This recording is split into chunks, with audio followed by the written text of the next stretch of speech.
mengerjakan tugas dari dosen, saya juga memiliki ketertarikan di dunia UI UX designer. Nah, untuk karya-karya saya di sini bisa dilihat di Dribble/Alwi Dahlan. Kemudian untuk aktivitas atau sosial media saya juga biasanya sharing tentang UI UX di Alwi Dahlan 26. Nah, sedikit cerita, sebelum saya masuk kuliah, saya adalah seorang graphic designer. Saya memiliki ketertarikan untuk mendesain brosur, mendesain banner, dan lain sebagainya.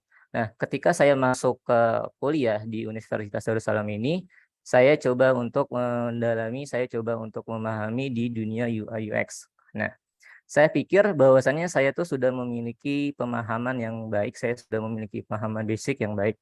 Nah, ternyata itu salah. Ketika saya mulai mempelajari lagi, saya mempelajari basic-nya lagi, di situ saya bisa menata pemahaman saya, di situ saya bisa mempelajari basic lagi. Dari situ saya dapat belajar UI UX secara cepat, seperti itu.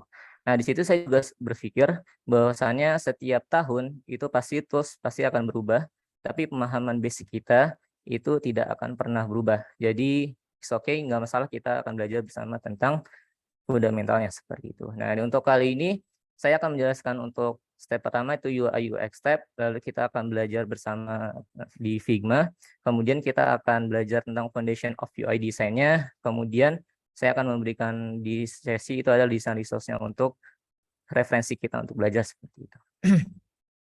Nah, di tahapan pertama ini kita akan memulai step dari tahapan ideation. Nah, tahapan ideation ini jadi tahapan sebelum kita ke tahapan developer seperti itu. Nah, sebenarnya untuk di perusahaan itu sendiri ataupun di instansi itu sebenarnya ada UI sendiri, terus ada juga UX sendiri. Nah, dan biasanya juga itu ada UI dan UX yang jadi satu. Nah, di tahap ideation pertama ini pasti semua aplikasi, pasti suatu yang ingin kita rancang itu pasti berangkat dari suatu permasalahan. Nah, kalau kita melihat dari pengertiannya di sini, itu adalah menghidupkan ide dan menentukan solusi terbaik untuk suatu masalah. Nah, kalau kita lihat di aplikasi-aplikasi yang terkenal ini yang sering kita gunakan. Nah, di sini di peserta Zoom, mana aplikasi yang memberikan impact yang paling besar, yang memberikan impact, yang memberikan manfaat bagi kita dalam kehidupan kita. Nah, di sini peserta Zoom ada yang ingin bisa menjelaskan? Ini biar interaktif aja ya. Ada yang ingin menjelaskan di sini?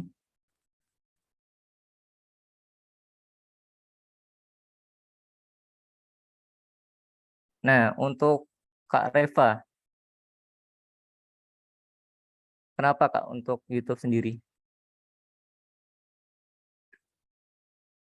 Nah,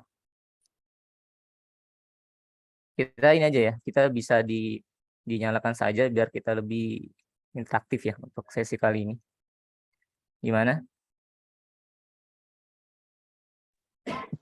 Ya, Kak. Maaf saya nggak bisa open cam dulu ini. Oh ya, nggak apa-apa. YouTube ya. Ya menurut Kenapa, Kak? saya sangat berpengaruh sih, Kak. Soalnya kan bisa jadi ada dampak positif dan negatif tuh. Jadi kalau dari kayak banyak kan dari kreator-kreator yang YouTube yang dia memberikan dampak positif. Contohnya kayak buat anak muda, Vicky Niki itu loh. Dia bisa belajar beberapa bahasa dari YouTube juga. Lalu? Jadi ada juga orang seperti saya yang belajar musik, bahkan nggak les, nggak apa, cuma belajar dari YouTube. Oh iya. Alhamdulillah juga bisa gitu. Seperti Oke. itu.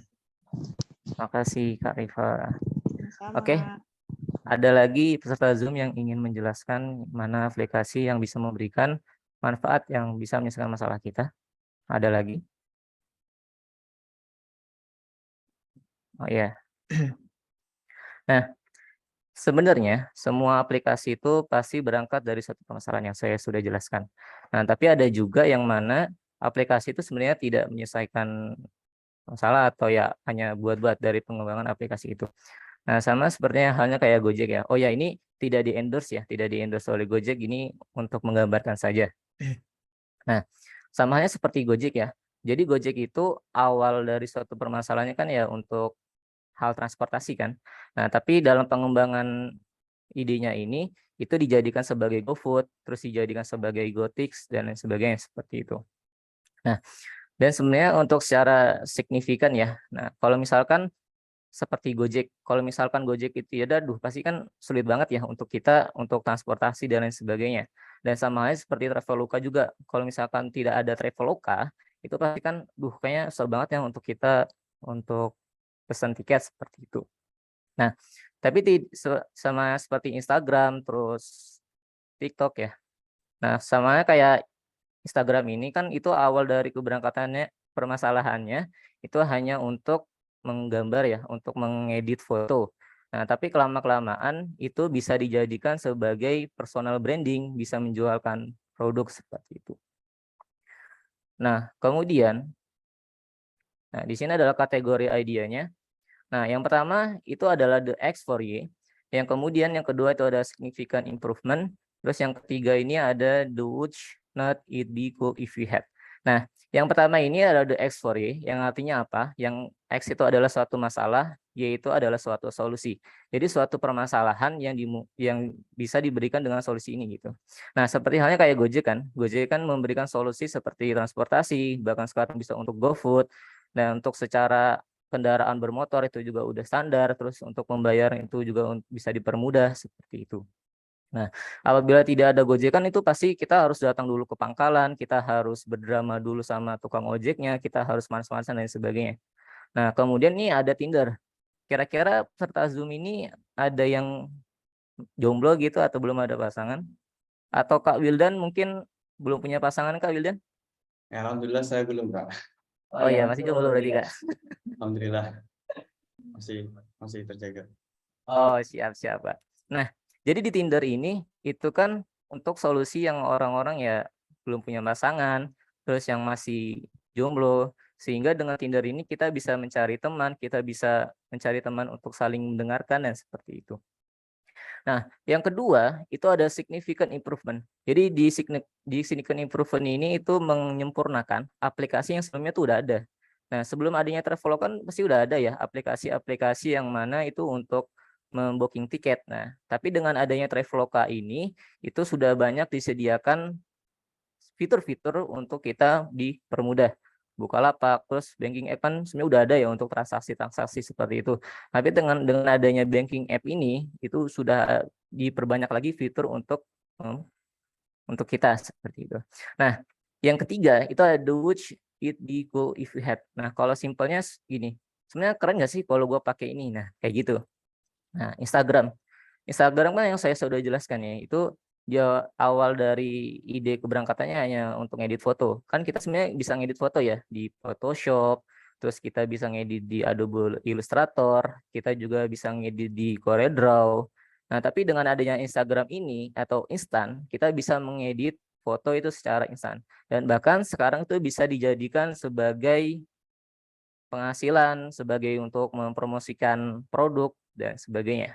Kemudian itu ada sing by small. Jadi sing by small ini sebenarnya kalau orang dulu ya, orang kalau misalkan pengen karaoke, itu kan harus ke tempat karaoke dulu. Nah, tapi kalau sekarang itu hanya dengan menginstal Sing by Small kita bisa melakukan karaoke. Kemudian ada juga yang sama kayak Strava. Jadi Strava ini itu untuk men-tracking kita lari, untuk seberapa jauh kita lari. Nah, sebenarnya kalau orang tuh kalau pengen lari ya sebenarnya lari-lari aja kan gitu kan. Nah, tapi dengan adanya Strava ini jadi orang ini bisa meng-share-nya di sosial media, bisa men-share ke teman-teman, terus bisa men-share-nya ke yang lain sehingga tuh wah udah pada tahu nih gue lari seberapa jauh kayak gitu. Itu adalah the which it be cool if you had. Nah, kemudian di ideation ini itu kita harus mencari terlebih dahulu selesaikan masalah yang bisa kita pahami. Jadi kita cari masalah, terus kita research, kemudian kita pahami. Nah, yang kedua itu adalah jangan ragu bertanya kepada stakeholder. Stakeholder ini siapa? Jadi kalau misalkan kita ingin merancang tampilan untuk transportasi misalkan. Nah, Jadi di stakeholder ini kita bisa bertanya nih kepada manajernya, kita bisa bertanya kepada penumpangnya, kita bisa bertanya kepada supirnya, ataupun orang-orang yang di dalam permasalahan ini, di transportasi ini. Nah, setelah kita bertanya kepada stakeholder, kita bisa mencatat semua poin-poin pentingnya. Seperti itu. Nah, di tahap pertama itu ideation, yang kedua itu adalah persona. Jadi persona ini adalah representatif dari user kita. Di persona ini itu tidak hanya satu orang, tapi itu bisa kita kelompokkan di beberapa kelompok, misalkan di kalangan muda, kalau misalkan ini di kalangan orang tua. Nah, tujuannya persona ini apa? Itu salah satu tool yang bisa digunakan untuk lebih memahami penggunanya. Nah, sehingga kita tuh dapat menentukan goals dari aplikasi yang kita buat untuk user kita. Jadi goals untuk user kita. Nah, seperti itu. Dan dengan user persona ini kita dapat memiliki data-data yang valid untuk kita jadikan untuk aplikasi kita, untuk rancangan aplikasi kita, dan tidak hanya sekedar asumsi seperti itu. Nah, kalau kita lihat di sini ya. Nah, ini adalah contoh dari persona. Dengan seperti ini kita bisa melihat nih, oh ternyata di sini usernya udah mengerti Netflix, terus udah bisa mengenal sosial media Facebook, udah bisa mengenal Twitter.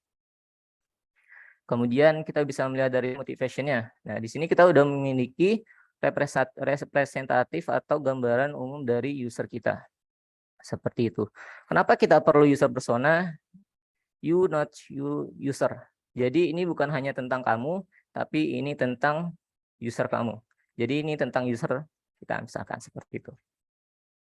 Nah, di nilai persona ini kita bisa melihat seperti goals, precision, background, teknologi preference, demografik, dan fisiografiknya.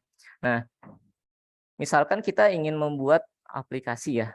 Nah, ternyata secara teknologi preference-nya, ini mohon maaf yang sekiranya misalkan di pendalaman ataupun di luar kota, misalkan di pedesaan. Nah, ternyata pas kita uji cobakan, ternyata untuk orang-orang yang pedalaman ini itu tidak bisa memahami secara fiturnya, juga tidak tidak baik. Nah, seperti itu. Sehingga dari sini kita bisa menentukan baik dari font, kita bisa menentukan dari ikonnya dan lain sebagainya, seperti itu kawan-kawan. Nah, kemudian di sini banyak sekali online tools yang bisa kita gunakan. Nah, jadi di sini ada Do.io, ada Extensio, ada HubSpot, lalu ada Expressia. Nah, di online tools ini itu sudah disediakan banyak sekali template yang bisa kita gunakan untuk menggunakan user persona ini, seperti itu. Nah, di sini kita bisa melihat ya, sebagai personality-nya, bagaimana dia extrovert, apa dia introvert, terus bagaimana penggunaan dia, seberapa paham dalam penggunaan teknologi, terus dia umurnya berapa, dan pekerjaannya apa. Jadi sehingga kita bisa memiliki data yang valid seperti itu, teman-teman. Nah, kemudian setelah kita memahami user persona itu, kita juga bisa memahami user journey.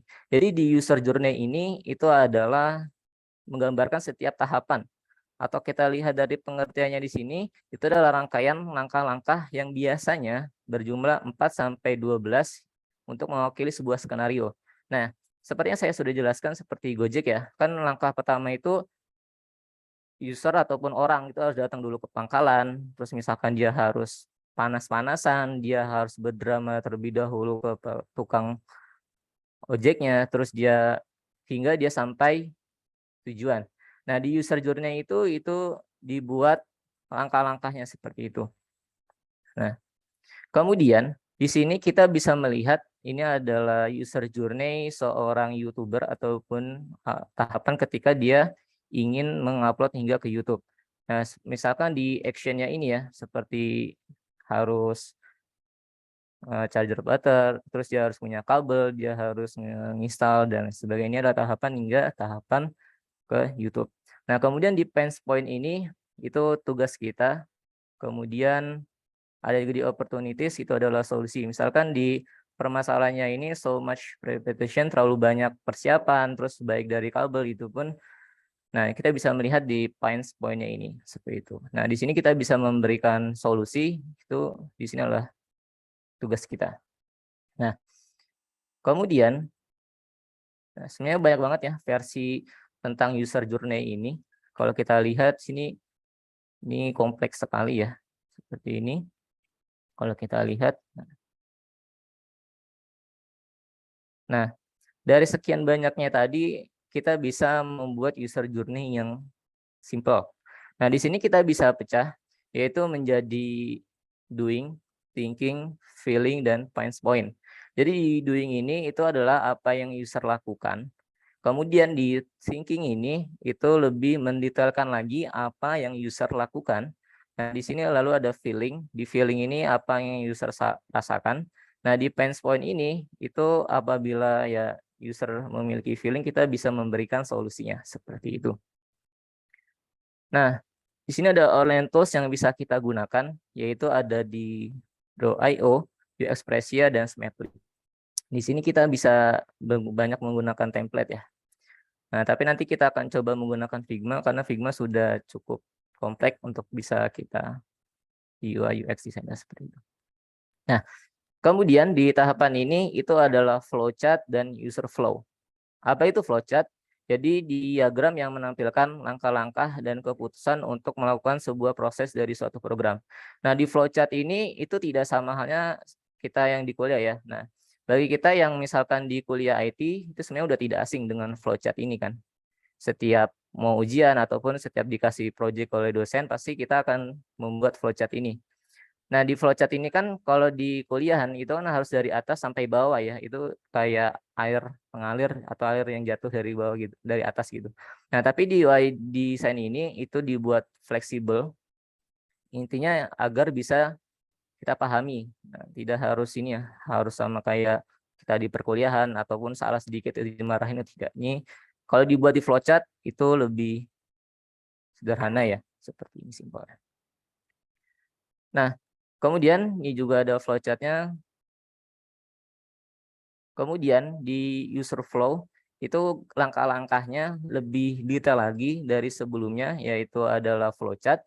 User flow ini yang sudah divisualisasikan dan dapat diikuti penggunanya. Jadi kalau kita lihat di user flow ini,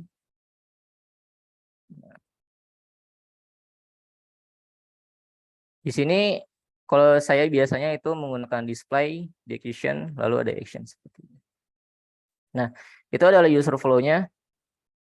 Kemudian, nah, ini ada screen flow juga, jadi bisa menggambarkan langkah-langkahnya itu menggunakan ini ya, dengan screen seperti ini. Nah, setelah kita membuat dari user flow-nya, itu adalah wireframe. Jadi wireframe ini berangkat dari user flow yang sudah kita buat sebelumnya. Nah, kalau kita lihat dari pengertiannya adalah sebuah kerangka untuk menata suatu item di laman website atau aplikasi. Atau bahasa sederhananya, wireframe ini adalah gambaran kasarnya, tidak bentuk asli dari aplikasi yang akan kita buat atau aplikasi yang bakal kita rancang, seperti itu. Nah, jadi kalau kita lihat di wireframe ini ya, ini masih bentukan kasarnya. Ini masih belum masih belum berbentuk asli dari aplikasi yang akan kita buat atau aplikasi yang akan kita rancang seperti itu. Nah, di sini juga dengan menggunakan pena. Nah, kalau saya sendiri ketika membuat wireframe, saya membuatnya itu di kertas atau saya gambarkan terlebih dahulu di kertas. Kenapa seperti itu? Karena ketika kita membuat wireframe itu intinya kita harus mengeluarkan dulu semua apa yang ada di dalam kepala kita. Kalau misalkan kita dengan mencoret-coret di atas kertas itu kita dapat mengeluarkan semua apa yang ada di dalam kepala kita. Intinya keluarin dulu gitu. Nah, apabila kita menggunakan tools yang tersedia itu pasti akan sedikit terhalang ya, sedikit terganggu harus ada tools-nya. Tapi kalau kita mencoret-coretnya terlebih dahulu, itu kita dapat mengeluarkan semua apa yang ada di dalam kepala kita, seperti itu. Nah, kalau ini kita bisa melihat ya, ini menggunakan tools seperti itu. Nah, dari wireframe ini, itu yang pertama tidak harus detail. Jadi intinya kita mengeluarkan dulu, terus mewakili ide, yang ketiga itu pun harus cepat.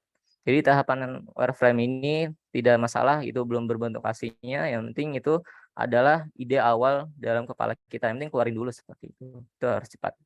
Nah, di online tools ini banyak sekali ya, itu ada wireframe C, Balsamiq, ada Whimsical, dan sebagainya.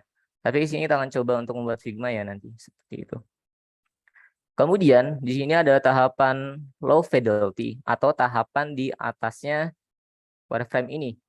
Nah, kalau kita lihat di tahapan low fidelity ini, itu ada desain yang tingkat presisinya itu masih rendah. Jadi satu tahapan di atasnya wireframe ini. Jadi wireframe low fidelity seperti itu.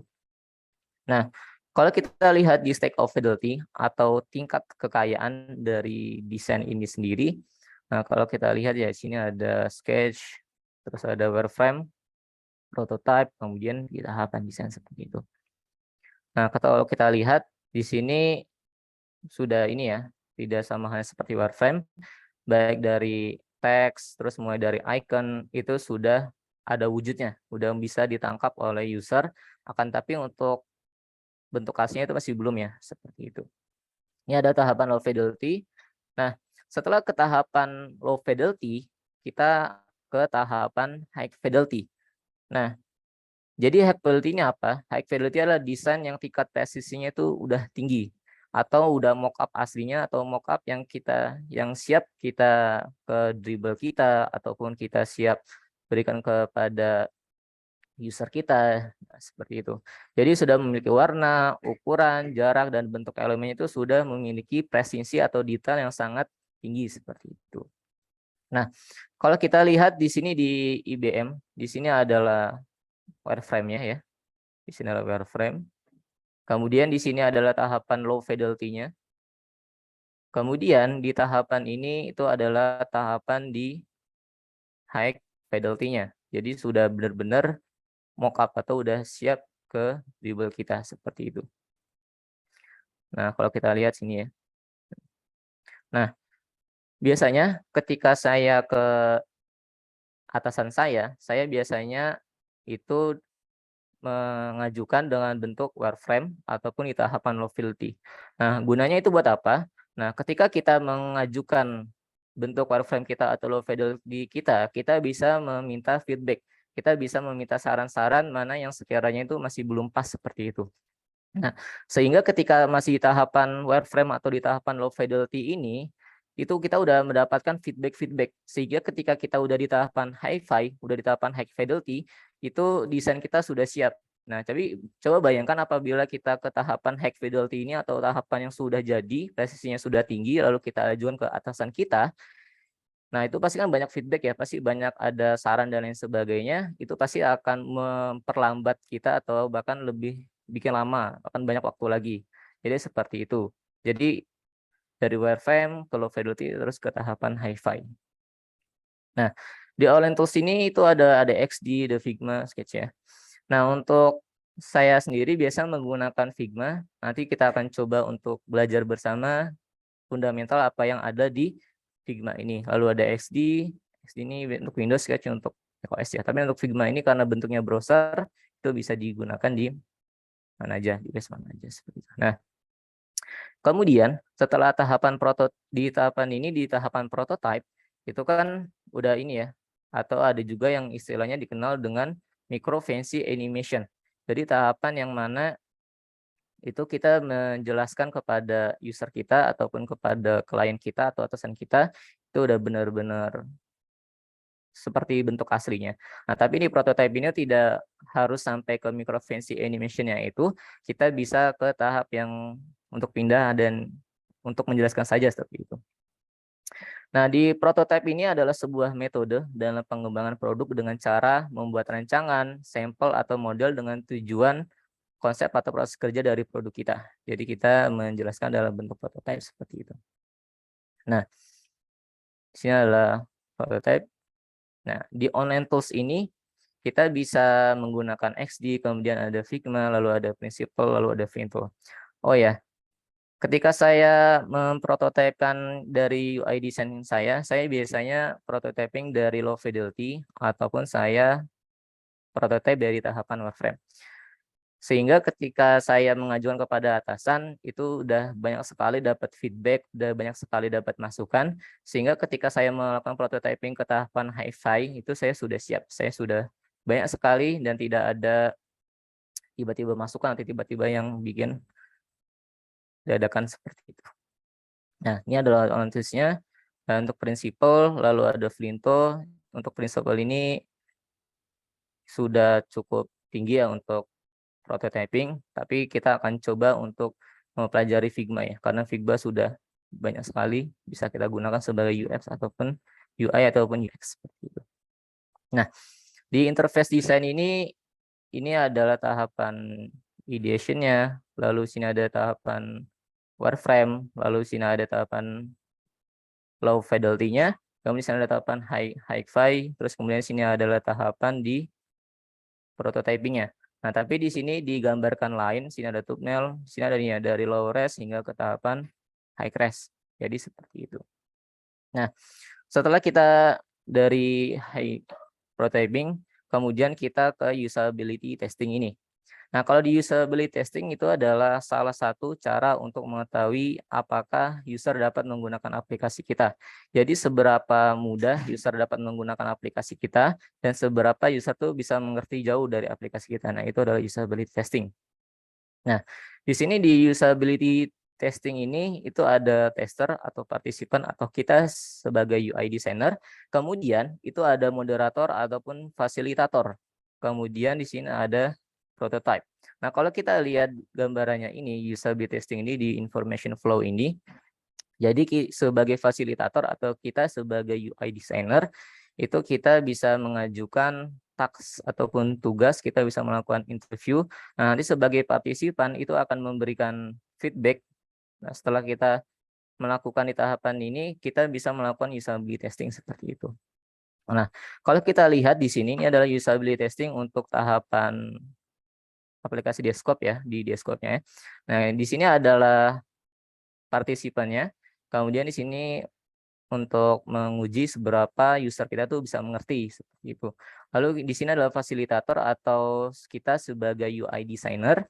Di sini melihat seberapa user ini bisa melakukannya. Di sini ada bisa memantau ya. Nah, setelah itu di sini juga untuk usability testing yang dari mobile ya. Nah, terus outputnya apa? Outputnya di sini ada metrik. Nah, jadi setelah kita melakukan usability testing, kita bisa mengumpulkan datanya seperti ini. Jadi misalkan di user pertama ini ada umur 35, kemudian ya, oh ini perempuan. Ternyata di teks pertama, di login pertama, oh user ternyata dapat memahami. Terus di teks kedua, yang ketiga kita bisa melihatnya seperti itu. Jadi output dari usability testing ini, itu kita bisa membentuk data seperti ini.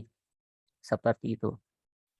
Nah, untuk di usability testing ini kan kita awalnya sudah ini ya, sudah mengelompokkan di user persona itu. Nah, jadi ketika kita sudah mengelompokkan, kita bisa meng-usability testingkan kita ke beberapa kelompok yang sesuai dengan aplikasi yang kita buat, seperti itu. Nah, kemudian setelah kita usability testing, di sini kita akan bekerja sama, kita akan berbincang ke tahapan developer. Di sini developer kita kita harus mampu menjelaskan, komunikasikan yang apa kita sudah buat. Nah, di tahapan handoff ini adalah desain yang kita serahkan ke tahapan developer untuk nantinya diimplementasikan ke dalam bahasa pemrograman. Kalau kita yang kita ketahui ya, di dalam suatu pembentukan suatu aplikasi itu pasti ada tim yang lain kan, ada QA, terus ada developer, terus ada UI designer dan product manager dan lain sebagainya. Nah, bayangkan apabila kita membuat aplikasi yang sangat bagus, akan tapi ketika ke tahapan developer itu tidak bisa di-develop, itu juga tidak bagus. Nah, jadi di sini pentingnya kita mampu menjelaskan kepada tahapan developer ini. Terus, Kak, kita tuh harus gak sih sebagai UI designer tuh kita harus tahu codingan ataupun sebagai ke tahap implementasi di code-nya itu? Nah, sebenarnya itu kita tidak harus mengerti secara detail untuk tahapan developer ini. Kita bisa mengetahui sedikit atau sehingga kita bisa mudah untuk menentukan tampilan yang akan kita buat seperti itu. Nah, di tahapan handover ini itu sudah banyak sekali yang bisa digunakan. Sekarang itu ada Zeppelin. Di Zeppelin ini kita bisa menentukan warna. Nah, seperti ini. Kemudian kita juga udah ada aplikasi-aplikasi yang kayak Zeppelin ini bisa langsung dalam bentuk code. Nah, Kalau saran saya, kita bisa menggunakan beberapa aplikasi yang sesuai di aplikasi yang kita buat. Misalkan kalau misalnya kita buat tampilan UI untuk mobile, kita bisa mencari untuk berbicara atau berkomunikasi kepada developer itu dengan aplikasi yang bisa mengubahnya menjadi code seperti itu. Nah, di sini adalah Zeppelin. Di sini ada Avocode, ada Zeppelin seperti itu. Nah, kemudian di online tools ini kita bisa menggunakan XD ataupun Figma. Tapi kita akan coba untuk membuat di tahapan Figma ini. Seperti itu. Oke, untuk sesi pertama ini kita udah selesai. Ada yang tanyakan? Ataupun dikumpulkan dulu aja kali ya Kak Wildan. Di akhir sesi kita akan jawab bersama seperti itu. Gimana? Oke. Terima kasih Kak Alwi atas pemaparan materinya yang sangat kompleks dan sangat luas gitu.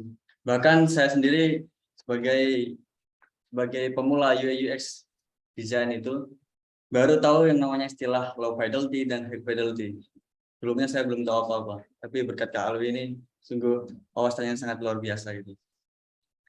Dan sebelumnya ya mungkin Kak Alwi juga pernah mengisi webinar tentang UI UX juga di FBIT, itu forum mahasiswa IT juga, tapi beda dengan forum kita gitu. Oke. Mungkin setelah ini akan lanjut ke sesi pertanyaan ya. Nah, yang mungkin dari peserta Zoom yang ingin bertanya bisa menanyakan lewat chat komentar di Zoom atau bisa mengaktifkan fitur raise hand up di Zoom. Oh ya, nanti ingin bertanya. Di sini kita akan coba praktek juga ya untuk di Figma. Sebelumnya di sini udah ada yang login di Figma atau sudah pernah melakukan ngerjain project di Figma sebelumnya udah ada.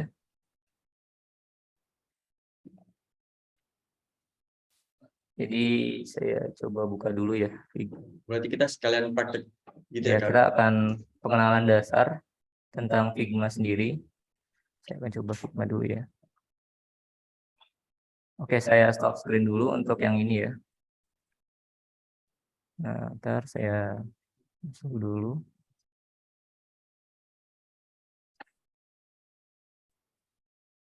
Saya stop share.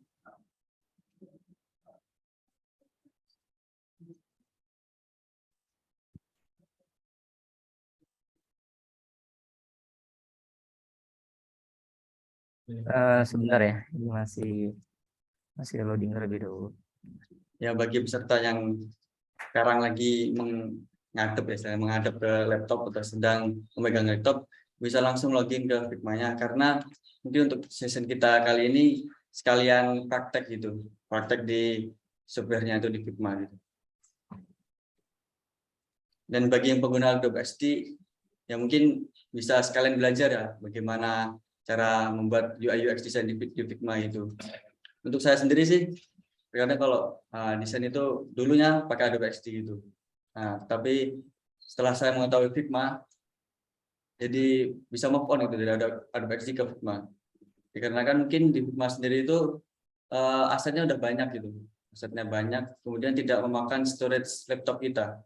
Karena Figma ini online gitu software-nya. Oke.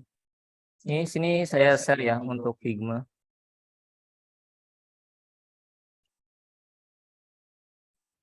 Figma untuk ya.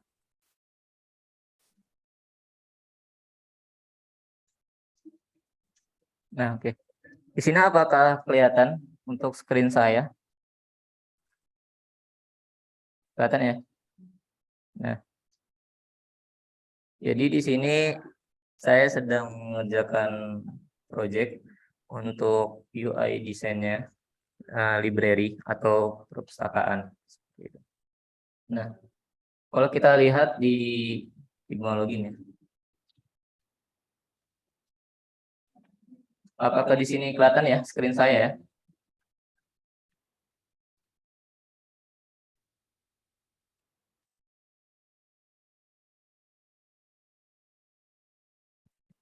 Nah, ini di sini ada. Nah, coba kita ini aja ya. Kita akan mulai di tahapan pertama.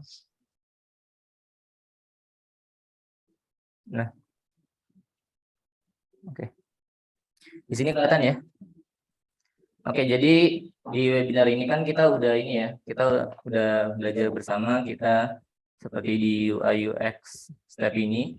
Kemudian kita akan coba belajar bersama di tahapan basic tool Figma ini. Kita akan belajar seperti frame, layout grid, kemudian shape and pen tool.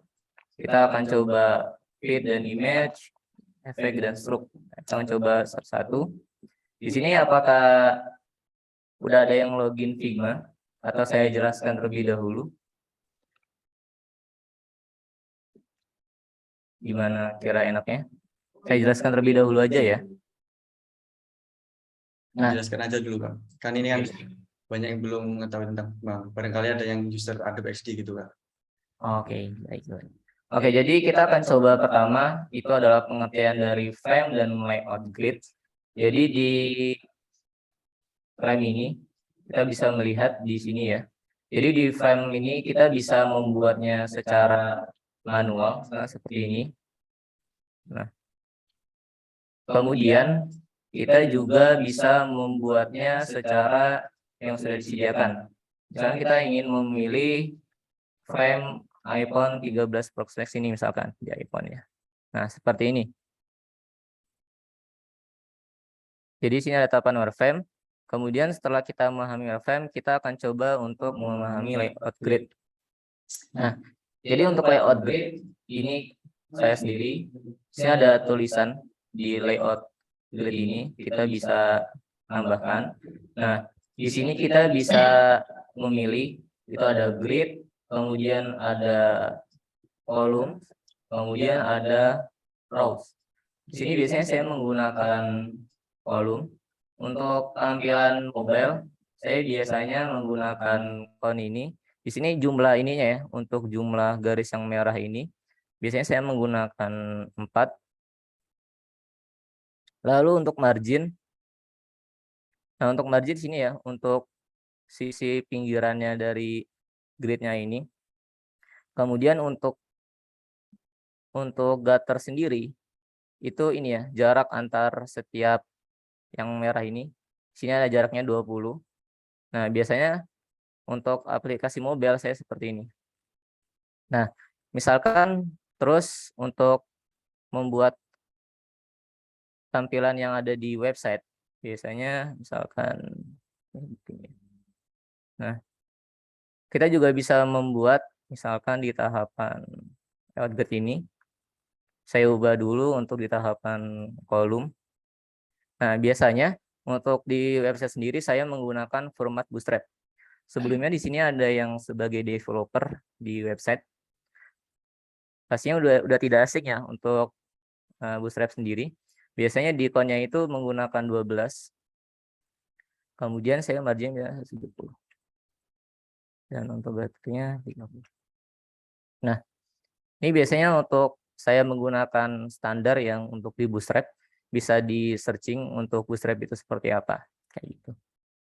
Nah, kemudian setelah kita mengenal frame ini, kemudian kita mengenal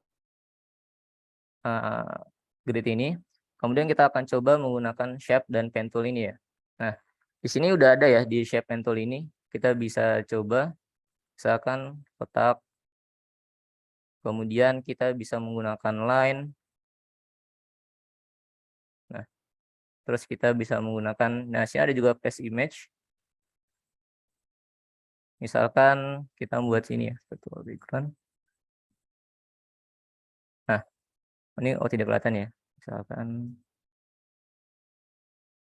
nah di Figma ini sebenarnya banyak sekali ya fitur-fitur ataupun plugin seperti itu. Nah, jadi kita bisa coba-coba untuk penggunaan shape ini, ada polygon, ada star, lalu ada paste image.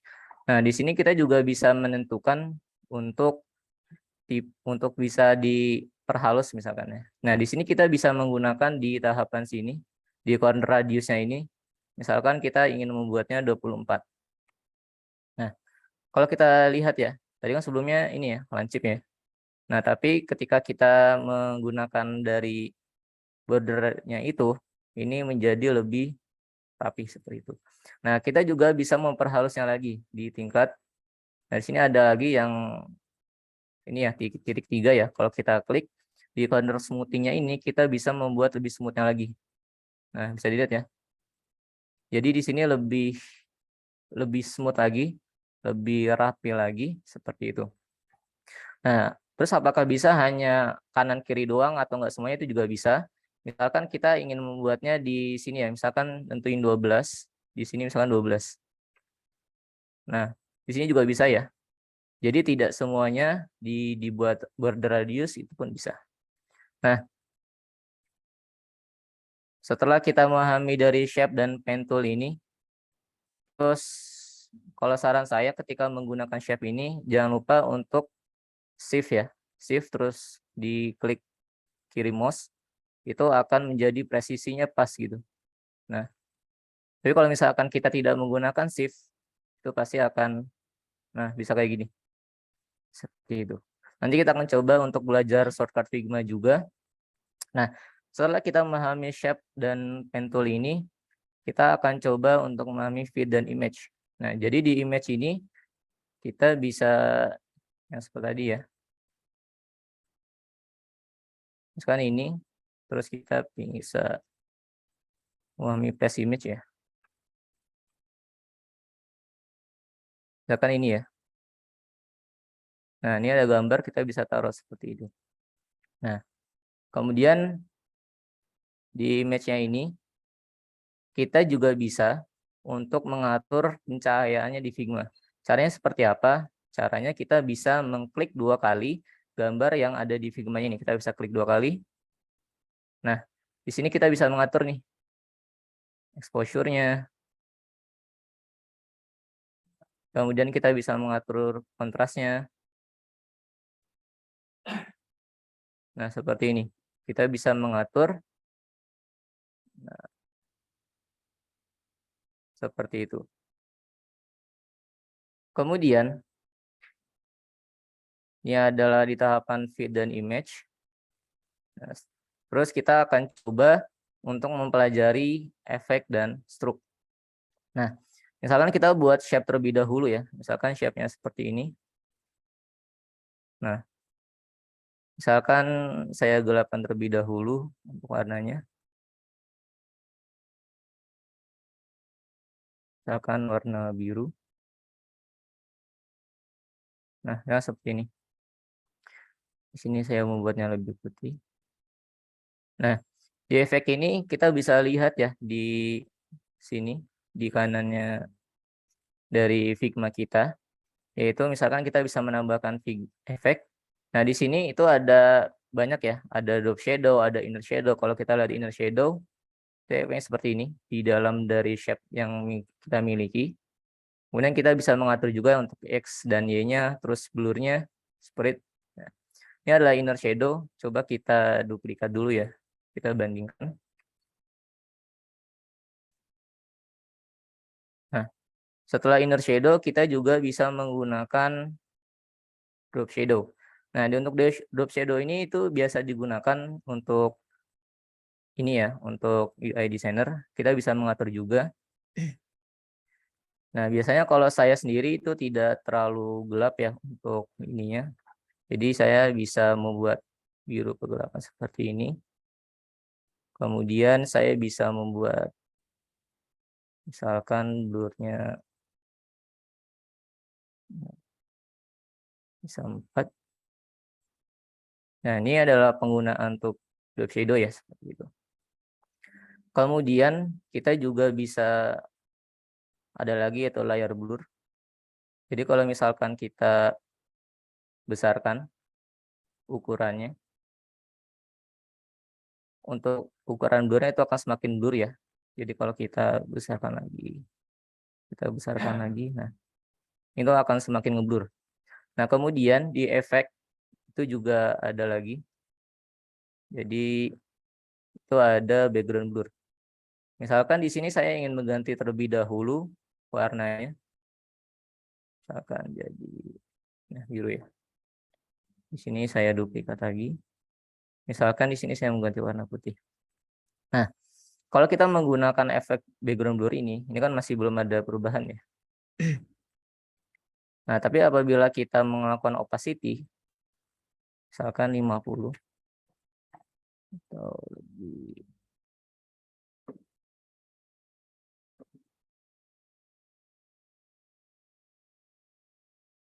kita akan coba.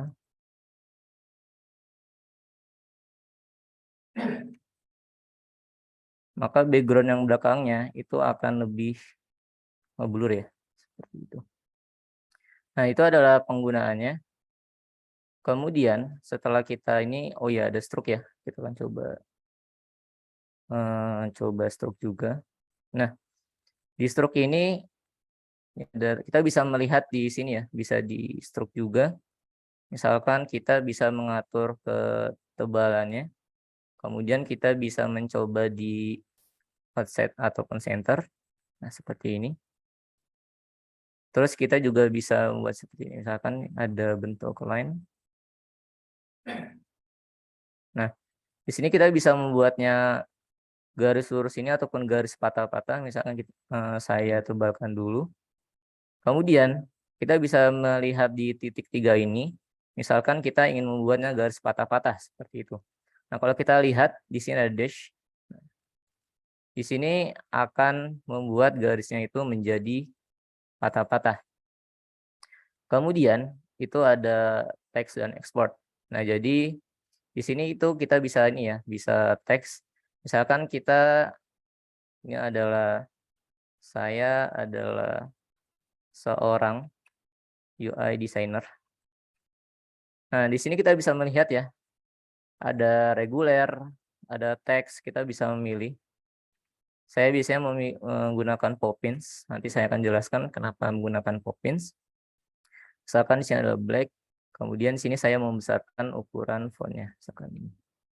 Nah, di sini juga kita bisa mengatur warna dari fontnya seperti ini. Nah, di Figma kita bisa mendaftarkan dari ini ya, kita bisa mendaftarkannya di sini. Misalkan kita ingin mendaftarkan jenis teksnya, lalu kita ingin mendaftarkan untuk dari warnanya. Misalkan di sini kita akan menambahkan di sini ya. Misalkan saya tambahkan dulu. Misalkan di sini warnanya adalah fade color. Nah, kemudian kita juga bisa menambahkan tekstilnya. Misalkan di tekstilnya ini primary text misalkan. Nah, di sini kita udah menambahkan untuk style dari warnanya, kemudian kita juga udah menambahkan dari primary text-nya. Manfaatnya untuk apa sih? Nah, apabila kita ingin membuat teksnya lagi, misalkan adalah saya designer. Nah, misalkan di sini kita tidak menggunakan dulu ya formatnya. Misalkan di sini kita menggunakan font yang lain, misalkan portrait light seperti ini. Nah, ketika kita menggunakan style yang sudah kita daftarkan, yang sudah kita registrasikan, itu kita bisa ini ya. Kita bisa menggunakan style yang sudah ada, misalkan tadi kan primary text ya. Nah, itu pasti akan sama. Terus untuk warna juga kita bisa gunakan yang sudah kita daftarkan, red color misalkan. Seperti itu. Nah, untuk yang pendaftaran ini itu juga bisa kita gunakan seperti shape ya. Misalkan di sini adalah shape. Nah, kalau misalkan kita ingin membuat button misalkan. Nah, di sini kita udah menentukan warna di awal. Misalkan warnanya itu adalah biru misalkan. Nah, kita bisa meregistrasi atau kita bisa mendaftarkan warna kita di awal. Misalkan kita ingin mewarnai dia menjadi button primary misalkan. Nah, ini misalkan ya. Nah, jadi kalau misalkan kita ingin membuat lagi, kita bisa mendaftarkan warnanya itu. Nah, jadi manfaatnya apa? Coba bayangin apabila kita sudah membuat rancangan aplikasi yang itu sebenarnya buttonnya warnanya sama, dan kita udah mengajukan ke atasan ternyata, oh ini warna buttonnya tidak sesuai. Nah, kalau misalkan tidak didaftarkan, itu kan pasti ribet banget ya, harus dibuat satu-satu gitu. Nah, tapi kalau kita daftarkan warnanya terlebih dahulu, ketika kita ingin mengubah, kita bisa mengubah semuanya sekaligus. Misalkan, nanti diubah ya warna buttonnya misalkan menjadi warna merah. Ini akan langsung berubah menjadi warna merah keseluruhan.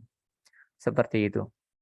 Nah, di sini adalah untuk ini ya, pemahaman dari basic tool Figma ini. Seperti itu. Udah dari frame, kemudian ada layout grid, kemudian ada shape and pen tool, kemudian ada fill dan image. Nah, setelah kita memahami basic tool Figma ini, kemudian kita akan coba memahami shortcut Figma ya. Saya coba untuk buat prototype. Nah, saya prototype dulu.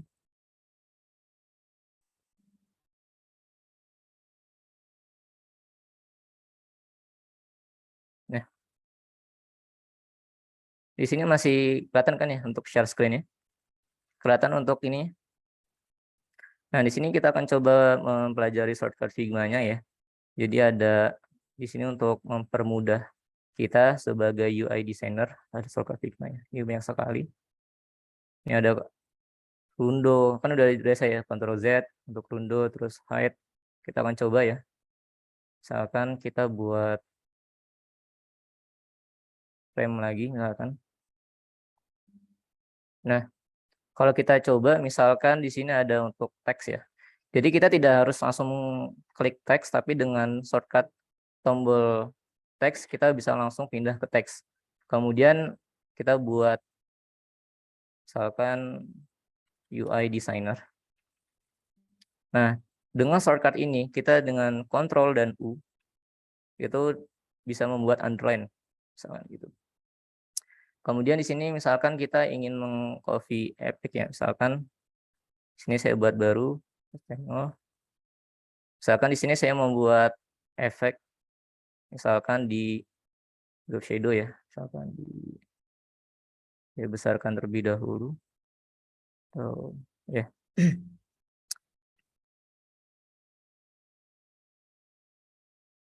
Nah, seperti ini. Misalkan saya buat baru lagi shape-nya. Nah, kita juga bisa mengcopy efek. Kalau kita lihat di sini, itu ada Ctrl Alt C, lalu Ctrl Alt V.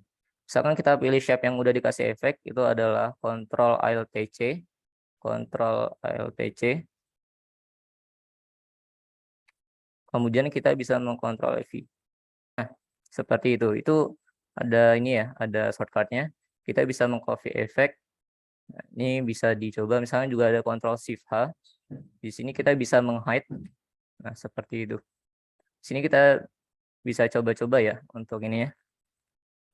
Ada Ctrl Shift L kita untuk meng-lock objeknya. Nah, di sini kan terkunci ya. Seperti itu. Ini udah tidak bisa diapa-apakan. Di sini bisa dicoba-coba untuk shortcut yang sudah dibuat seperti itu. Nah, kemudian di sini kita akan belajar bersama yaitu adalah Foundation of UI Design. Di sini saya membuatnya color dan tipografi. Oke, saya buat prototype terlebih dahulu. Sini. Nah.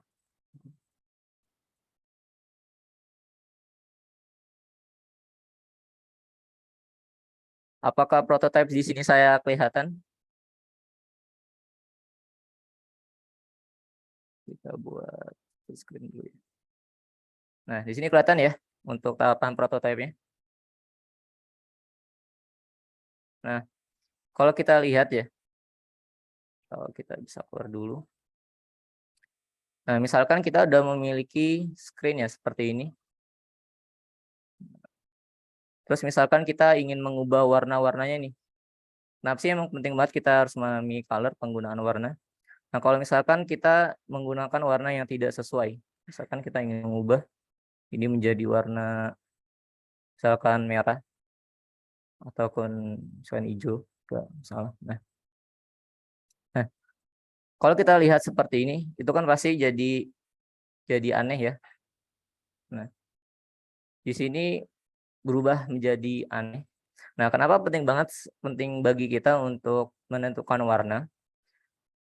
Nah, jadi warna itu adalah hal yang pertama kali dilihat ketika membuat sebuah aplikasi. Terus mewakili sebuah image aplikasi, lalu warna mewakili feeling atau perasaan user saat menggunakan aplikasi yang kita rancang. Nah, terus bagaimana penerapan efektif warna yang baik? Jadi pertama adalah warna yang berdasarkan brand color. Nah, kalau kita lihat dari produk-produk yang ada seperti Tokopedia, lalu ada Traveloka, ataupun ada Shopee.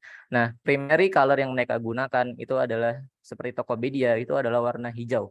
Kemudian primary color yang digunakan oleh Traveloka itu adalah warna biru, lalu ada Shopee, itu adalah aplikasi yang digunakan adalah warnanya adalah warna merah seperti itu, ataupun orange ya. Nah, terus kita bisa menentukan juga berdasarkan tema pada aplikasinya. Nah, seperti ini.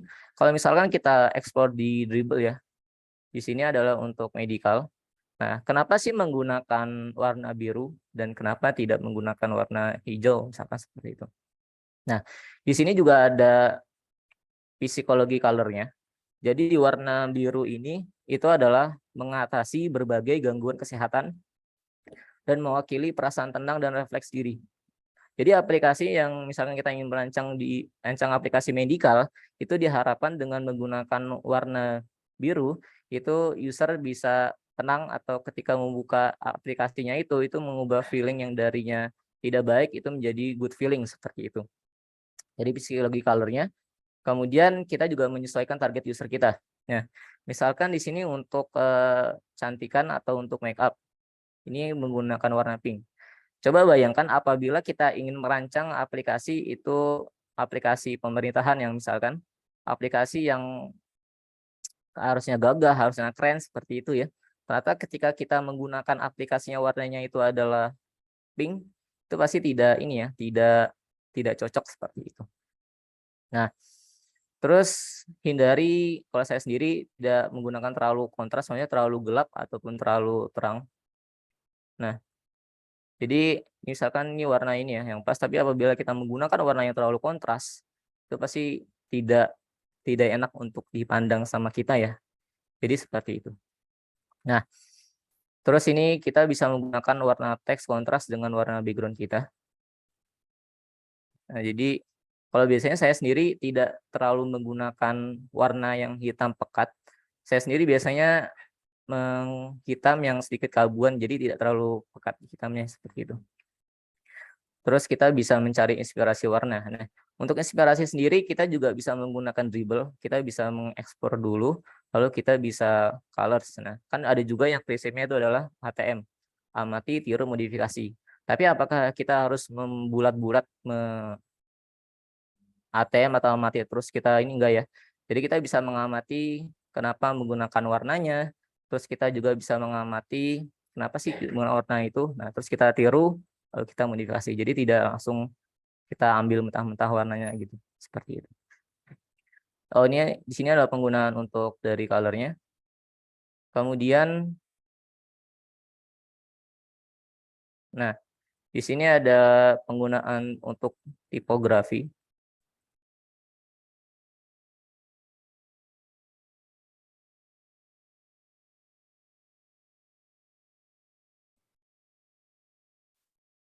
Oke, di sini saya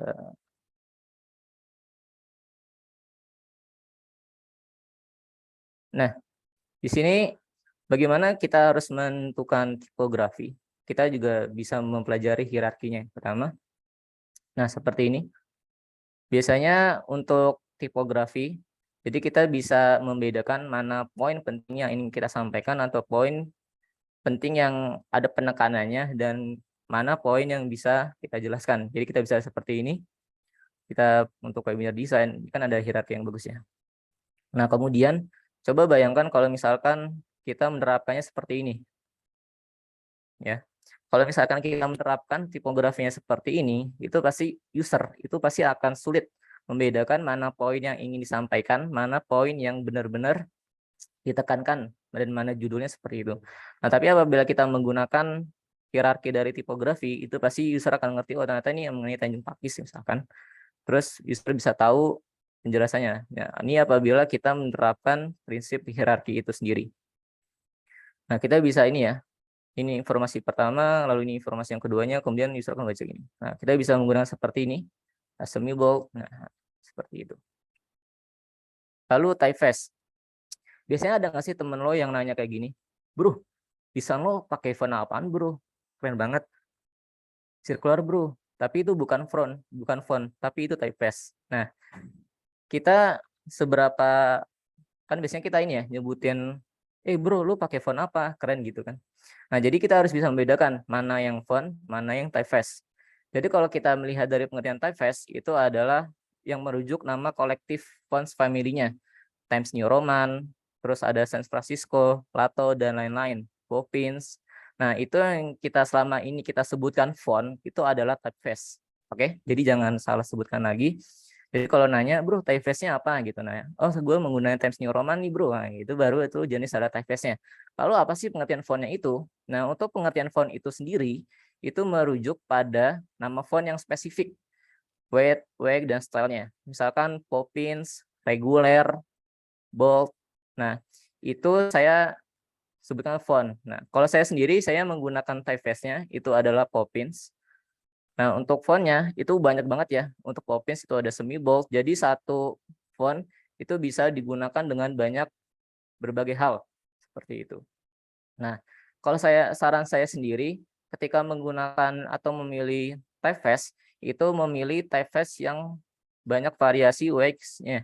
Seperti ada ultralight, thin, light, regular, medium, semi bold, heavy, dan black. Nah, di sini saya menggunakan typeface Poppins. Karena kenapa? Karena itu banyak sekali jenis fontnya seperti itu. Jadi sini udah bisa membedakan ya, mana yang typeface, mana yang font. Jadi jangan ketukar lagi gitu. Kalau pengen nanya, bro, font typeface-nya apa gitu. Itu baru typeface ya, seperti itu. Nah, setelah kita memahami ininya, setelah kita memahami color-nya, kita akan coba memahami sesi UI design-nya ini. Nah, misalkan saya coba dulu. Nah, di sini saya untuk menentukan margin. Di sini kelihatan ya untuk prototyping dari ininya. Misalkan saya besarkan terlebih dahulu. Screen. Nah, di sini penting sekali bagi kita untuk menentukan margin itu secara konsisten, melakukan jaraknya secara konsisten ya. Kenapa sih harus penting sekali? Nah, kalau kita menentukan marginnya itu secara konsisten, itu yang pertama ya, jelas ya, agar desain kita lebih konsisten, kemudian itu mempercepat proses desain, kemudian membantu proses development. Nah, kita sebagai UI designer, ketika kita udah menentukan marginnya di awal, itu juga kita akan mempermudah kepada developernya seperti itu. Nah, biasanya ini. Nah, di sini biasanya saya menggunakan margin yang saya sudah jelaskan ya. Seperti ini kita menambahkannya di layout grid. Misalkan kita ingin membuatnya misalkan columns, kemudian kita menentukan marginnya itu 24. Nah, di sini biasanya 4. Nah, jadi di sini adalah pertama marginnya itu adalah ukuran 24. Nah, di sini di penentuan margin itu kita bisa menggunakan kelipatan 4. Kelipatan 4 itu gimana? Jadi 4, 8, 12, kemudian 16, kemudian 20. Seperti itu kawan-kawan. Nah, misalkan di sini kita ingin menentukan margin dengan kelipatan 4. Di sini ada 24, kemudian untuk jarak antara teks dan ini ya, kita ada 28. Terus misalkan jarak antar text box-nya ini itu adalah 20, seperti itu. Ini adalah kelipatan 24, kelipatan 4. Kemudian ada juga yang menggunakan kelipatan 8. Itu ada 8, ada 16, ada 24, 32, dan 40. Misalkan di sini untuk jaraknya itu adalah ini 40. Kemudian di sini ada 40, di sini ada 16. Jadi kayak gitu. Ini adalah menggunakan untuk margin. Nah, untuk icon sini, di sini kita bisa melihat ya di material EO ini. Kalau kita lihat. Nah, di material ini udah banyak sekali referensi yang bisa kita gunakan sebagai UI designer.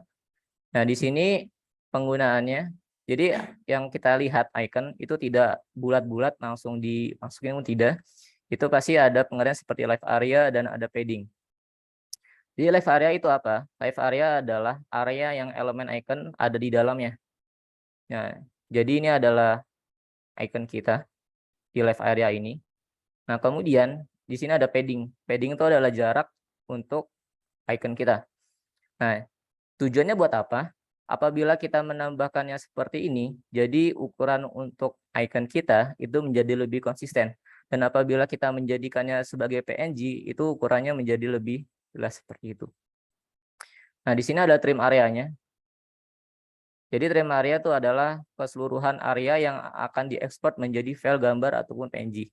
Nah, kalau kita lihat seperti ini ya, di sini ada icon kita. Terus kita tambahkan ini ya, kita tambahkan live areanya. Kita memberikan jarak. Biasanya di sini saya untuk live areanya itu 20 dan untuk ininya paddingnya itu 24.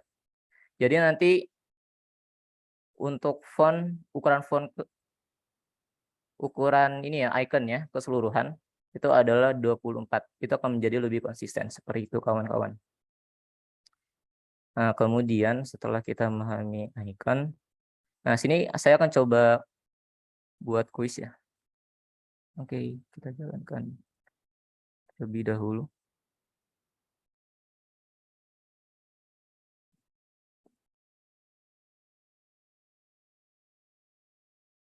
Nah, sini saya coba besarkan. Nah, di sini ini ya bisa dibuka aja, bisa menyampaikan pendapat. Nah, kira-kira dari Beach Better ini mana yang button yang sekiranya sesuai dengan kaidah UI designer? Peserta Zoom ada yang ingin bisa nebak? Yang A ataupun yang B? Yang B, Kak. Kenapa kayak yang B kira-kira?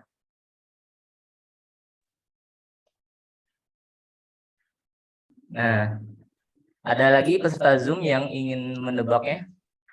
Kira-kira yang mana sesuai dengan kaidah UI? A ataupun yang B? Kalau menurut saya yang B, Kak. Oh, yang B ya. Coba kalau kita lihat. Nah, benar sekali. Ini yang B ya. Alhamdulillah. Karena kenapa? Karena kalau kita lihat di secara shadow-nya ya, itu tidak sesuai dan juga tidak membuat user tidak nyaman ya dengan shadow yang terlalu tebal. Tapi kalau kita bisa membuatnya menjadi lebih smooth, itu akan menjadi lebih baik. Nah, terus yang kedua, kira-kira mana yang sekiranya cocok sesuai dengan kaidah UI, yang A ataupun yang B? Peserta Zoom ada yang ingin coba menebak?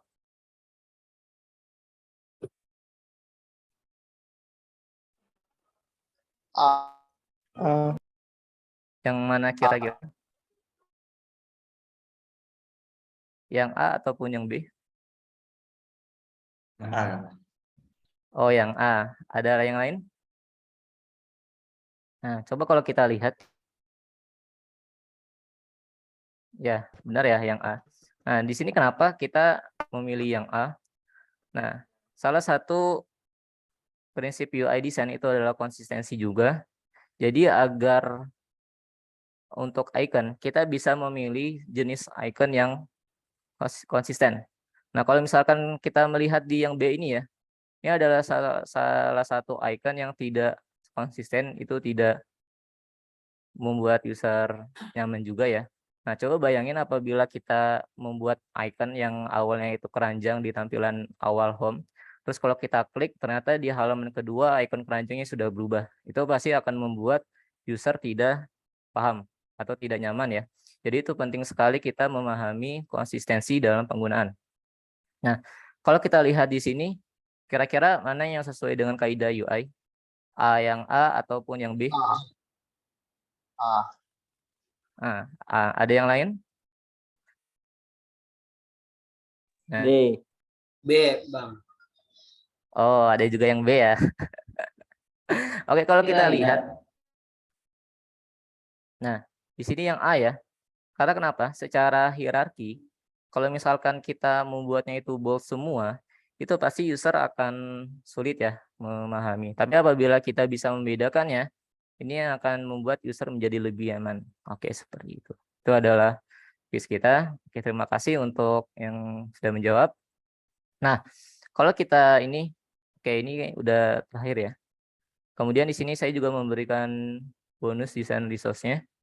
Di sini saya memberikan referensi untuk kita desain resource. Misalkan di gambar ini ya, itu ada, kalau ini ya, ada Unsplash, ada Pixabay, lalu ada Excel. Coba kita sambil ini ya, sambil buka aja ya. Misalkan saya stop screen dulu.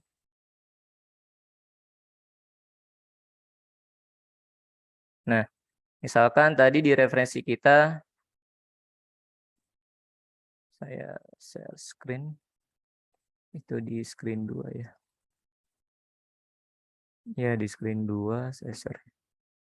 Nah, kalau pertama kita buka Pixabay. Nah, di sini ada ini ya, Pixabay.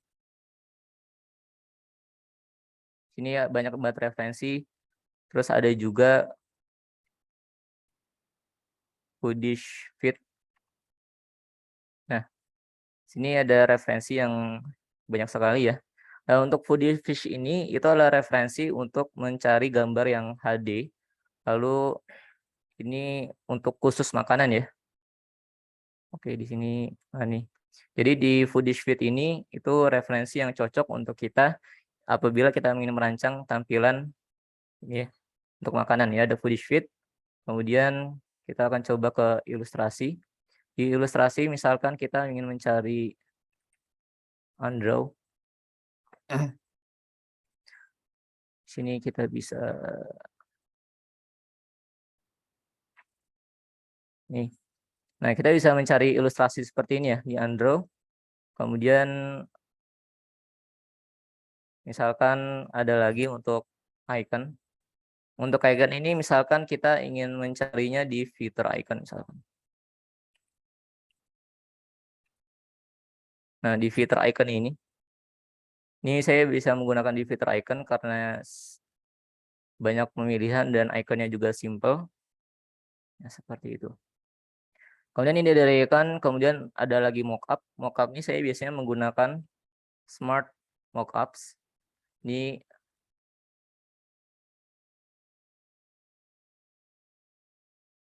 misalkan di sini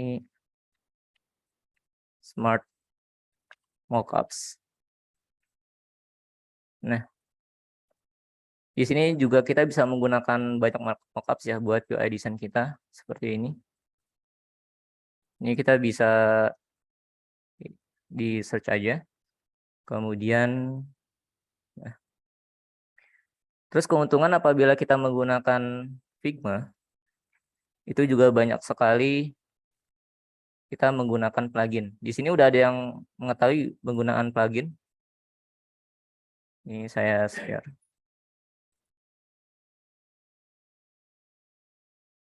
Nah, di sini kita banyak sekali ya. Misalkan saya contohkan penggunaan plugin. Di sini kita bisa ini ya. Misalkan di plugin kita ingin menentukan di pertama ada Unsplash ya. Dan Unsplash ini kan tadi udah ada referensi untuk gambar.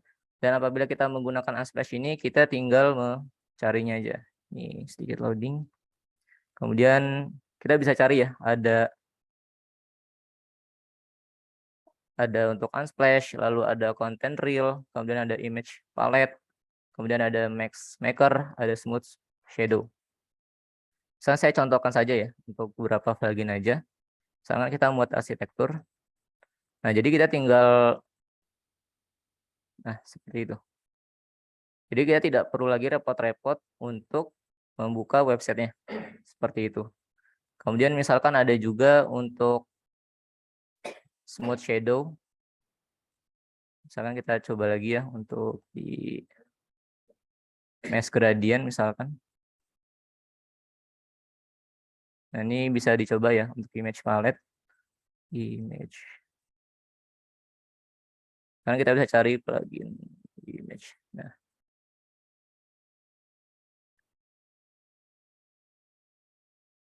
Misalkan ini ya, kita cari gambar ini. Nah. Dengan menggunakan plugin image palette,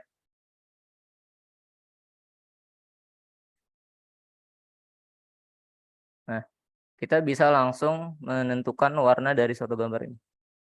Nah, jadi kita bisa membuat menentukan warna dari image palette seperti itu. Oke, itu saja yang bisa saya sharingkan. Semoga bisa mengetahui banyak ya kawan-kawan. Oke, di sini ada ya, terlanjutkan kepada Kak Wildan. Masya Allah, terima kasih Kak Alwi. Penyampaian materi yang sangat menarik dan sangat detail. Dan bahkan mungkin overtime ya. Nah, di poster kita sampai jam 3, tapi kita tembus sampai jam setengah 3. Tapi nggak apa-apa, melihat penyampaian pemateri kita ini sangat lumayan dan sangat menarik dan mudah dipahami yang mungkin. Oke, untuk mempersingkat waktu saja ya.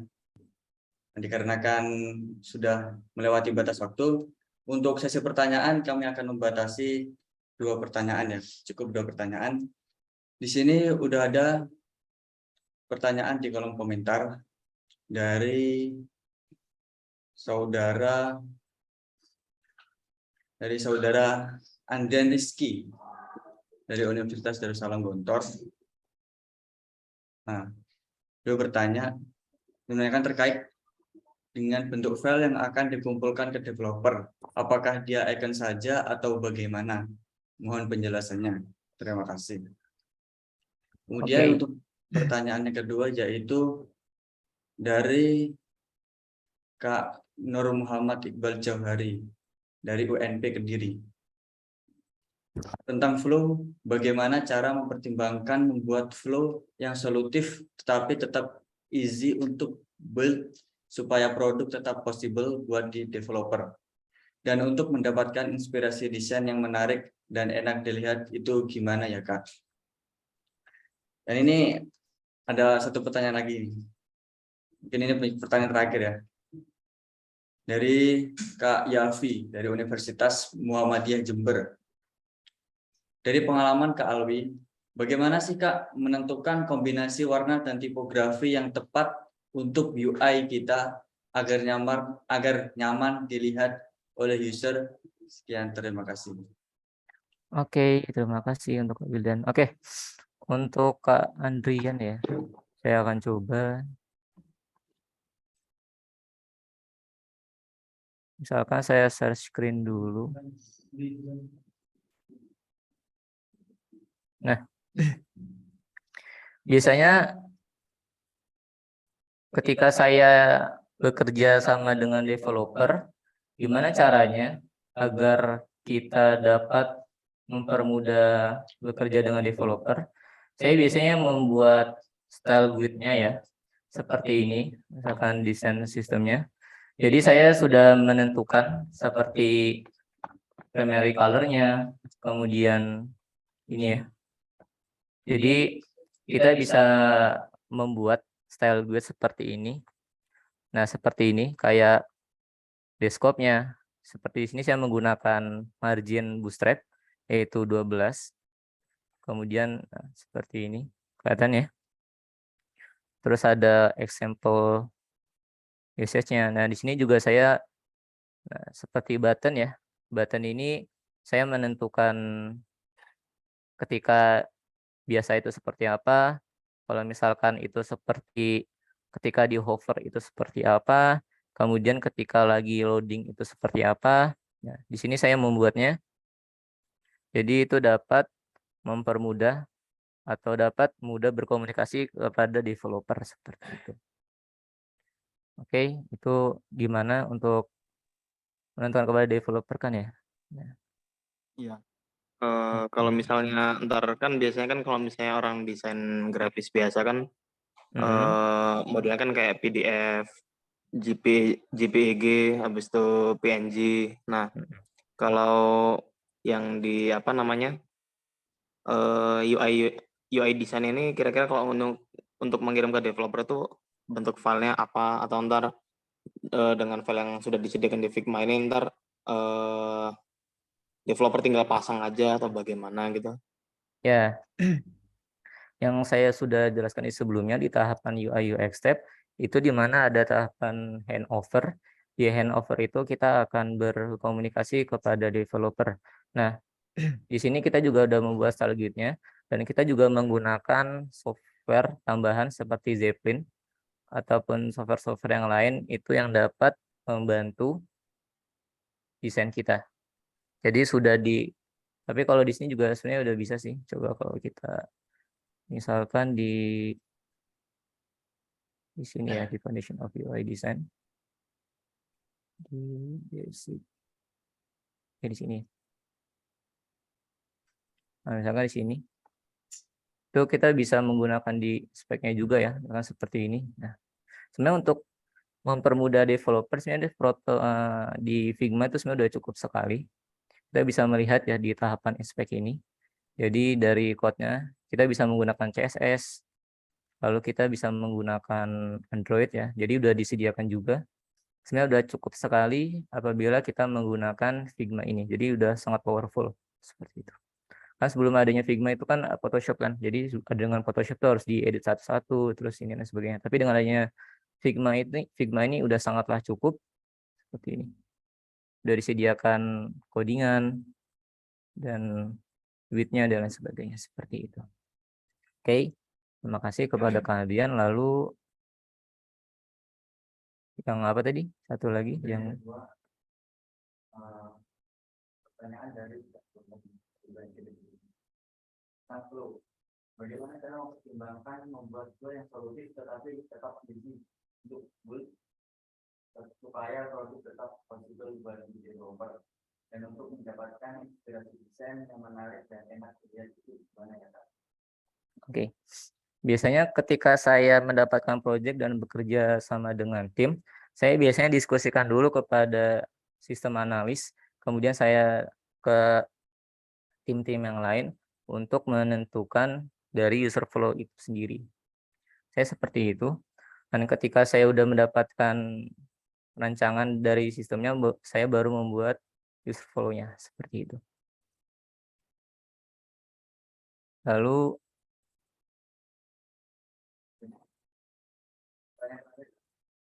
ini dari saudara Yafi dari Universitas Muhammadiyah Jember.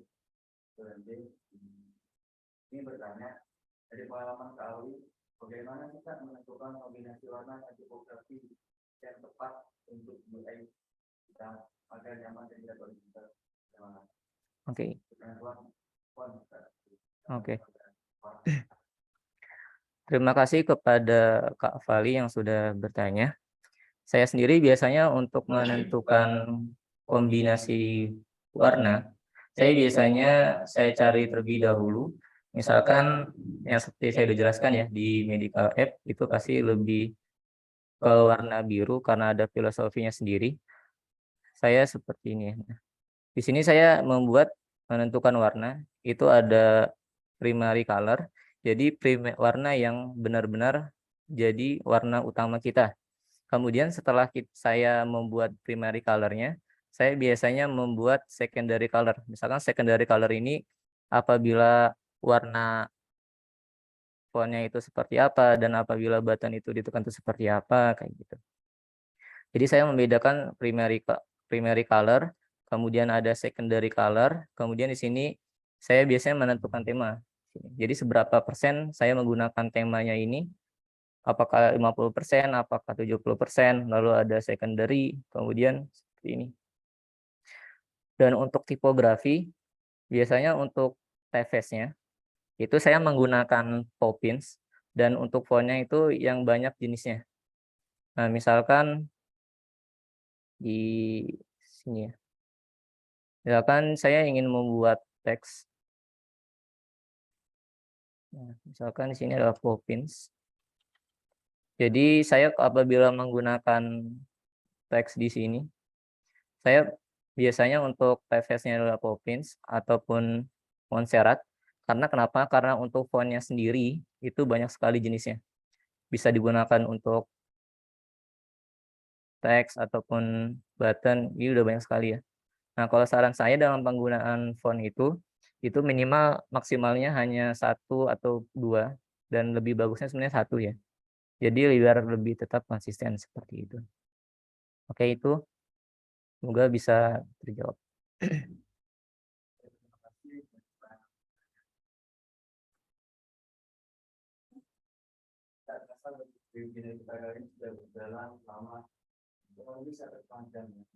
Dan Saya sangat mengapresiasi sekali kepada pembicara pada kita hari ini karena kan telah menyampaikan materi webinar dengan sangat kompleks, sepertinya mudah dipahami untuk kalangan orang-orang yang baru belajar basic atau fundamental dari UI UX sendiri. Dan bagi para peserta yang belum mengisi link presensi, diharap segera untuk mengisi link presensi yang ada di kolom komentar. Nah, nanti akan kami kirimkan sertifikatnya kurang lebih selambat-lambatnya 3 hari setelah acara ini. Dan kemudian kami meminta kritik dan saran kepada para peserta Zoom. Nah, sudah kami kirimkan linknya. Diharap untuk mengisi kritik dan saran kami. Ini nantinya sebagai patokan kami atau sebagai saran buat kami untuk mensukseskan acara webinar FIT selanjutnya. Nah, untuk selanjutnya yaitu sesi perfotoan ya. Mungkin untuk semua peserta Zoom diharap mengaktifkan fitur kameranya untuk mempersingkat waktu ya, karena kan sekarang sudah jam 3:30, sangat overtime sekali, tapi nggak apa-apa, pemateri juga sangat seru menyampaikan materinya. Oke, ini ada 2 slide. Ini masih banyak yang belum menyalakan fitur kamera. Diharap segera menyalakan fitur kameranya. Kita akan mulai sebentar lagi ya. Oh ya, maaf Kak Yuden. Oh Di ya. sini saya ingin juga membagikan e-book saya. Nah, di sini kelihatan ya. Jadi di sini saya selain memberikan PPT tadi, kemudian yang di Figma, kemudian ini saya memberikan Gestalt Principle atau prinsip Gestalt. Di sini saya jelaskan secara singkat. Kalau menurut Steve Jobs, desain itu tidak hanya terlihat bagus, tapi bagaimana desain itu bekerja secara baik. Dan salah satu rahasia kebesaran suksesnya Apple itu kan apabila kita nongkrong gitu kan, itu kan pasti wah keren banget nih, ada secara desain bagus seperti itu. Nah, di sini saya juga jelaskan apa itu Gestalt, lalu kenapa Gestalt. Kalau secara singkat, Gestalt itu adalah yang dikembangkan oleh 3 ilmuwan asal Jerman, Wolfgang, Max Wetter, dan Wolfgang, yang mana mereka waktu itu mempelajari persepsi penglihatan manusia. Nah, jadi melihat lingkungan sekitar yang penuh distraksi. Jadi di sini mempelajari bagaimana otak manusia menghubungkan atau menggabungkan apa yang mereka lihat menjadi satu kesatuan yang utuh. Di sini saya berikan proximity, misalkan ada ya seperti ini, similarity, lalu ada, saya akan berikan juga dengan PPT yang tadi untuk bisa kita pelajari seperti itu. Oke, nah, itu saja ya. Terima kasih. Oke, terima kasih Kak Alwi. Oke, selanjutnya kita akan mengadakan perfotoan bersama.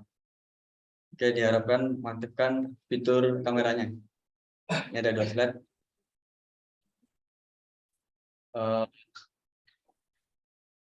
Oke, untuk kita akan mulai ya. Untuk slide yang pertama, siapkan senyum manisnya dan gaya terbaiknya. 1, 2, 3. 1, 2, 3. Kemudian slide yang kedua. 1, 2, 3. 1, 2, 3. Oke, terima kasih banyak kepada seluruh peserta webinar atau seluruh peserta Zoom yang telah mengikuti webinar ini dari awal sampai akhir. Dan kami, khususnya saya selaku moderator, mohon maaf apabila dari perkataan saya yang kurang enak didengar atau kurang jelas. Saya mohon maaf yang sebesar-besarnya, karena kita di sini sama-sama belajar gitu, sama-sama mencari ilmu dan sama-sama berbagi pengalaman. Nah, mungkin cukup sekian, dan terakhir saya akan membawakan pantun untuk kita semua sebagai penutup di acara ini. Bulan mengambang, bintang berkelipan, pungguk menangis rindukan rembulan. Andai khilaf kata dan ucapan, mohon maaf dipinta hadirin sekalian. Yang dari kami kurang lebihnya saya mohon maaf. Selamat dan semoga bertemu di webinar FIT selanjutnya. Assalamualaikum warahmatullahi wabarakatuh. Waalaikumsalam warahmatullahi wabarakatuh.